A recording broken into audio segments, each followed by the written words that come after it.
Minister poljoprivredi Branislav Nedimović naščivel nješka poljoprivredne gazdovstvo Fameli Kopčanski u Kocure. Von beše dovolzal s poljoprivrednikami i najavil novi kruh subvencionovanih kreditoh, ktori počina iducoho tižnja, dze može občakovat subvenciji i po 60%. Prisutniše najbarže interesovali za subvenciji za kupovanje mehanizaciji i novi pravila u vjazi za zakupljovanjem državnej žemi.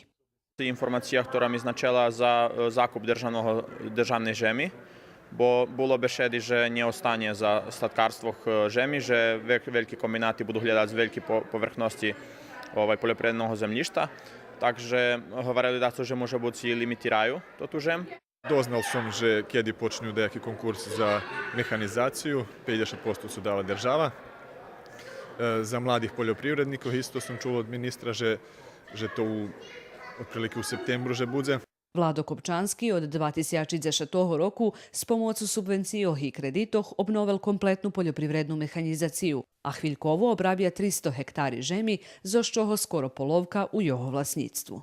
Teraz byśmy ljubili daku žem, da povećame povrchnosti da mamy więcej u vlasništvu, zato že kad robimy pod arendu, jak to bi še varelo žem, znači vše zavišime od ljudi, ktori nam vydavajú.